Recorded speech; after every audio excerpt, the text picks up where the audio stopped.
Hello to you, my very best friend. Welcome to another video, and this time I do in fact mean another video because this is the second time that I am recording it. Hopefully this time I don't sound like I'm talking into an Xbox 360 microphone. The fruits are juicier, the woods are deeper. Anyways, in this video in particular, we are talking about the House of Roja Parfums.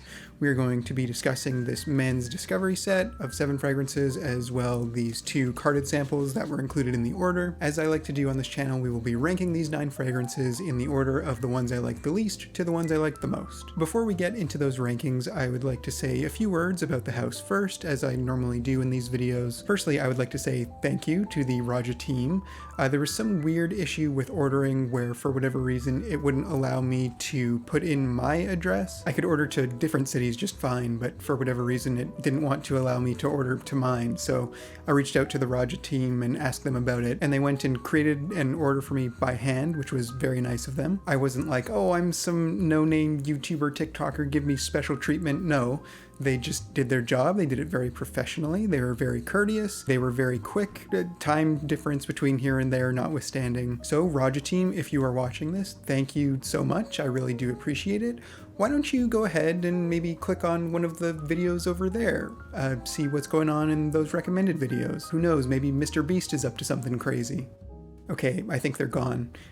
In all honesty, it's kind of downhill from here, or at least downhill for a while. We will end on a nicer note. So I have I guess you could call it a soft ceiling on the price of fragrances, where I think that if you are paying a higher price than this ceiling of mine, you are paying more for the name on the side of the bottle than you are paying for the fragrance itself. For me, that is right around the $225 US mark. This is not a hard and fast rule. There will be exceptions, of course, but generally for me, I don't have any desire to pay anything more than $225 unless it's something that really, really moves me. And I'm talking specifically about the discounted price, not the retail price, because if I was talking retail price, good lord, I'd hardly be able to buy anything at all. But no, specifically, I mean the lowest price that I can reliably find it for. And when it comes to these Roja fragrances, they are all either just below that $225 mark, or they are substantially higher. And so I was kind of conflicted. Whenever I rate fragrances, I always try to take into account their value, whether I think what you're getting is worth the price you're paying or not. And so with that, and with this numerical ceiling that I have set for myself, how am I going to assign value to something that by its nature I think is overvalued? But having smelled these fragrances now and having worn them a few times, I have come to the conclusion that that will not be an issue. These fragrances are priced to be exclusionary. These fragrances are made for a specific clientele and they are priced accordingly. The majority of the fragrances in this discovery set are made for older men who long for the fragrances that they were wearing when they were in high school in the 80s and 90s. A lot of these fragrances are very old school fougères, and you will hear me refer to them as such and generally use the same verbiage when I describe them. I will, I'm sure many times, say that they are soapy, sweet, powdery, clean, fresh fragrances, and they are not made for me. And really, I don't know if anyone under the age of late 30s, early 40s will get much from these fragrances, unless you are a fan of more classical styles, which I am not. I am very much the opposite of a fan of those styles. So really, value kind of becomes meaningless when it comes to these fragrances because they are made for older guys who not only don't care about the price tag, but think that the monetary value of something is the only true indicator of its quality. So yeah, these fragrances are not for me. They might be for you, but when you're hearing my ratings for them, just keep what I'm saying in mind. So with all of that blabbing done, let's jump into the list. At number 9, we have Scandal. You want to talk about aromatic barbershop fougères? Boy, howdy is this ever that. Scandal is everything I said before. It is soapy, it is fresh, it is clean, it is powdery, it is woodsy, it has a citrus element to it. Like the rest of these fougères, it smells kind of like Irish Spring soap, mixed with a little bit of Drakkar Noir as well. The citrus element in Scandal is lemon. And the way it's treated, honestly, I can't think of anything other than cleaning products. It smells like Lemon Pledge. It doesn't smell as cheap or synthetic or chemically as those things do. It does smell high quality, but it smells like a high quality cleaning product. So you're taking that fougere element that I already don't like, and you're mixing it with a cleaning product that I clearly am not a fan of, and that's just kind of a recipe for failure. The thing with these fougeres as well is that as they age, they degrade, I guess. The soapiness intensifies to the point where it becomes powdery, and there's something in here, I don't know whether it's a leather or I don't know, some sort of floral maybe, but something in it turns sour. Whatever it is, it winds up turning into the castoreum smell that you get from something like Initio's Absolute Aphrodisiac. But the thing with a fragrance like that is that it is blended specifically to have that element, whereas here it is more abrasive and invasive. I don't think Scandal is the worst of the fougeres for that, but it is second. We'll get to the worst one later. And all in all, I mean, I sprayed this on when I recorded the other video just to make sure my thoughts on it were correct. Or not correct necessarily, but I mean that I still agreed with what I thought about it initially. And yeah, there's just not a lot of depth here. It smells like you layered Lemon Pledge with Drakkar Noir. The only difference is that you're paying $200 and something for a bottle that comes with the Roja logo on it. So yeah, I am really not a fan of this one. I apologize to Justin Copeland. He is my favorite YouTuber. He's not watching this. I don't know why I'm bringing it up, but he gave this a 10 out of 10 recently, which is big for him. I give out 10 out of 10s like it's candy on Halloween. He very rarely does, but for me, Scandal is a 2 out of 10. At number 8, we have Vetiver. Now I have to plead some ignorance here. I have not really smelled a whole lot of vetiver fragrances. I can recall maybe 2 times where I've smelled it, but it's been like in the background of a fragrance. It has never been like this, where it is the primary ingredient. So I can't really say for sure whether this is a good or bad fragrance within the vetiver genre, and whether if you are a big fan of vetiver fragrances, whether I think you will like it or not. All I can really do is give my opinion, which is that I apparently do not like vetiver. Now I know that vetiver colognes are another very classical style of perfumery. Typically they are paired with a very bright citrus, and that is the case here. You have this very, very smoky, yet still kind of sweet and earthen vetiver mixed with what I would call orange bitters. You get that bitterness of the rind on the inside of the peel. As well, you get the zest from the outside, and all of that mixes together with, of course, a fougere accord. So you've got this smoky, earthy, citrusy thing going on over here, and then over here you have the soapy, fresh, clean, powdery fougere barbershop thing that we will become so familiar with by the end of this video. If that sounds appealing to you, I think this will be fine. It's certainly well constructed. It is certainly of a high quality, but it is not something that I would ever choose to wear, nor is it something that I would ever pay money for. It could just be personal bias. Again, I'm not really well versed enough in vetiver to know for sure, but my personal bias will give vetiver a 2 out of 10. At number 7, we have the first of our carded samples, which is Elysium pour Femme. Now I want to make this clear, this is not in the 7th spot because it is a woman's fragrance. I have and enjoy many feminine or unisex fragrances, and really no matter what direction a fragrance leans, I will wear it if I like it. And Elysium pour Femme is in 7th place because I don't like it. Again, you want to talk about classical styles of fragrance? Who boy is this ever classical? I'm not going to say that this is a grandma style fragrance, but it is very, very close. It's like the most stock early 1900s fruity floral you can possibly imagine. It starts out with a lot of white florals that are super mature, but I will say that it does dry down a little bit younger. I think as those florals start to evaporate, the fruitiness starts to take over, and I think that is what saves it from being a just absolutely miserable wear. But again, I don't see any women under the age of 35, 40 getting any enjoyment out of this at all, unless again that classical style is something that you enjoy, in which case this will be great for that. But yeah, ultimately I do not like it. If I was going out with a girl and she wore it, I probably wouldn't like it then either. I also don't understand how this belongs in the Elysium line. We'll get to them later, there's 2 more Elysiums to go through, but this smells nothing like them at all. Those are like citrusy, fresh, green summer fragrances that are meant for pretty much everybody, whereas this is a white floral that is meant for, well, I've already said who it's meant for. But anyways, yeah, this one, not so good. I'm going to give Elysium pour Femme a 3 out of 10. At number 6, we have Apex. Now, I actually made a series on my YouTube channel where I pit all of these fragrances up against each other in a bracket setting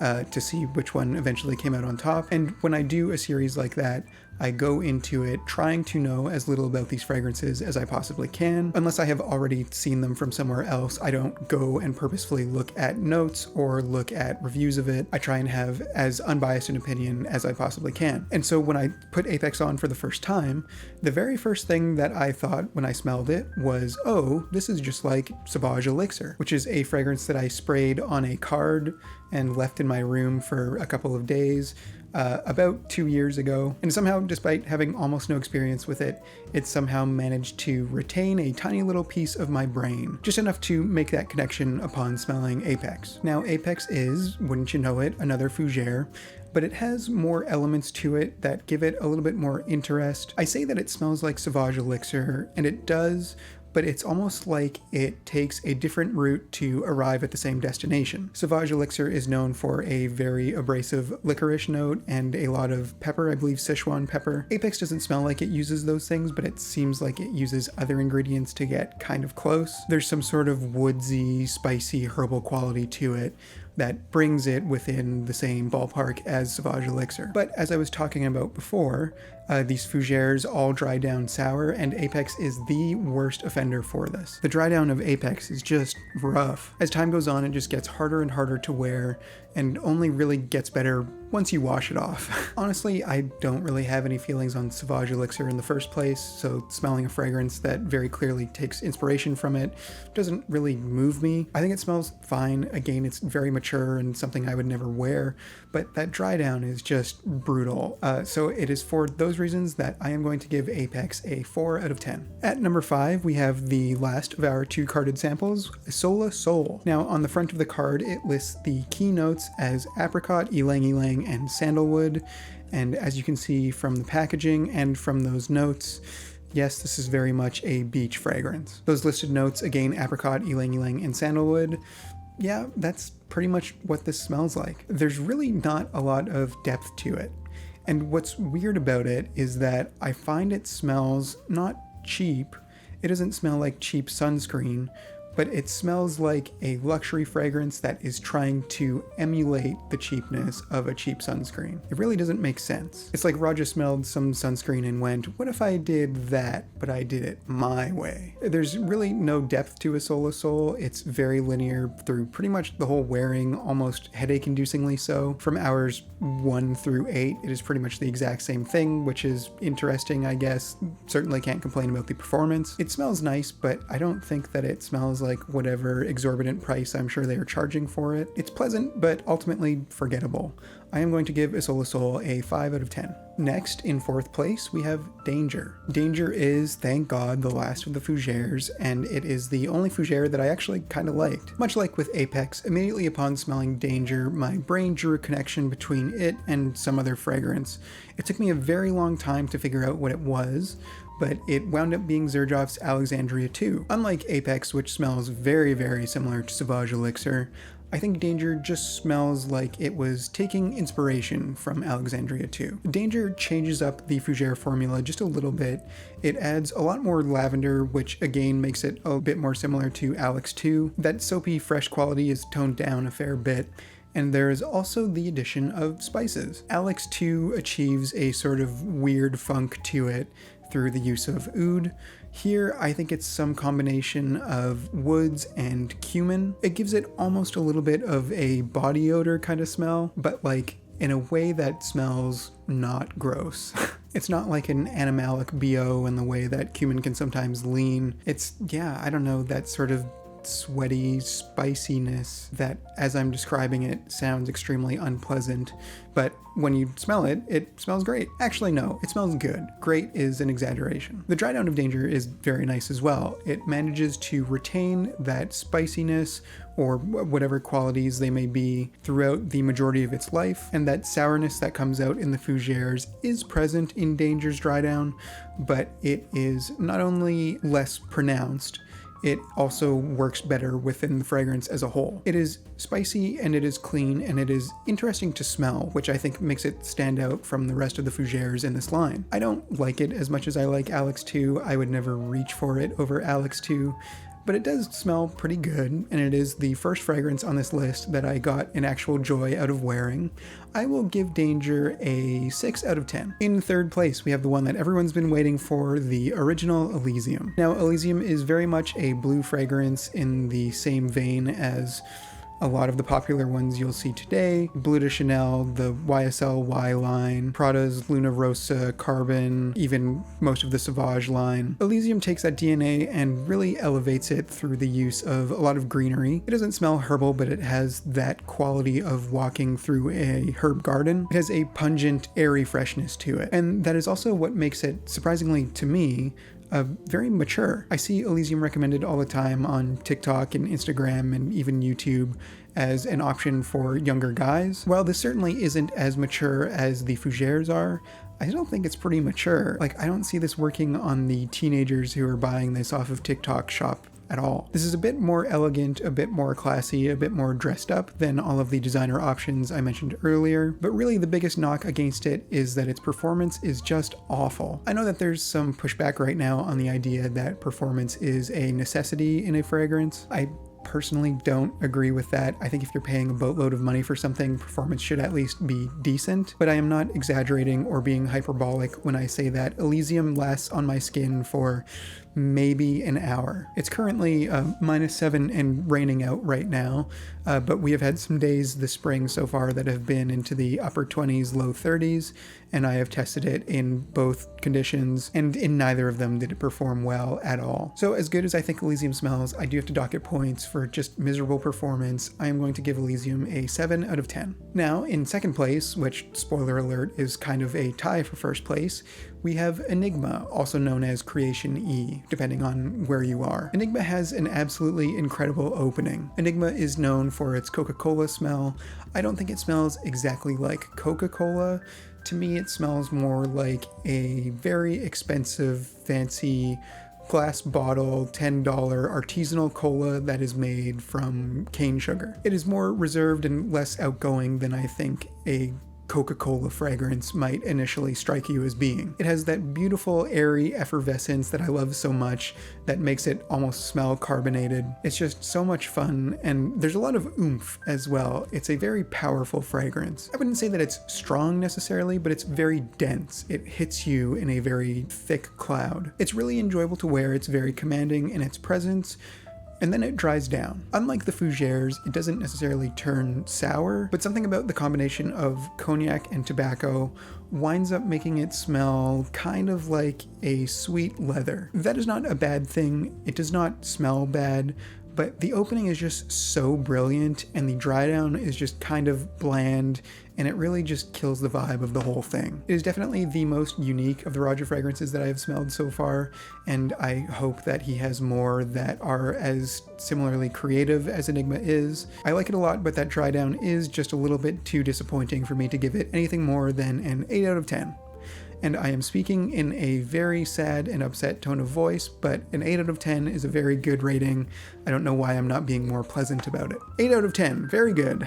And lastly, in our number 1 spot is Elysium Eau Intense. Elysium Eau Intense smells very much like Elysium. The difference between the two is that Elysium smells like it did every conceivable thing better. Eau Intense is actually a very fitting flanker name. It is fruitier, it is fresher, it is cleaner, the performance is so much better. Again, it just takes that Elysium DNA and kicks it up a notch. There's also the addition of a rhubarb note, which I personally love. Someone in one of my videos on TikTok was complaining that they hated the rhubarb note. And so if you don't like rhubarb notes, I guess this one won't be for you, but I grew up having a rhubarb patch in my backyard, and so I have that sort of nostalgic love for it. And that rhubarb combines with the more intensified fruitiness, and it almost gives it kind of like a Jolly Rancher sort of smell, and that in turn makes it more youthful, I think making it even more mass appealing than the already mass appealing original was. It's really, really good, and I really enjoy wearing it. I think that Elysium is one of the best of the most popular genres of fragrances today. The problem is that it is one of the best of the most popular genre of fragrances today, which is the men's blue fragrance. I have Bleu de Chanel right here. Now, I do think that Elysium Eau Intense smells better than Bleu de Chanel, but the problem is that I have Bleu de Chanel right here. I already have this, and even if that other version of this is better, it's still just another version of this thing that I already have. And even though Elysium Eau Intense is better than this, and is better than any similar option to this that I'm sure a lot of guys already have, I don't think that it's better enough to justify the cost of it. I think I could get probably 2, maybe even 3 Bleu de Chanels for the price of 1 Elysium Eau Intense. And so for that reason, I find it difficult to justify its value. And I find it difficult to recommend it to people. Like, hey, you have this $100 fragrance that you already like, but why don't you get this $250 one for some reason? So even though I think that Elysium Eau Intense is fantastic, I don't think that it is original or unique enough to justify its cost, especially not when there are similar offerings for half the price. But it does still smell fantastic. I think if I wasn't taking value into account, it would score much higher, but because it is what it is, I am going to give Elysium Eau Intense an 8 out of 10. So there you have it, 9 fragrances from Roja ranked from worst to best. Have to admit, not super impressed, but weirdly I have not lost faith in the House of Roja.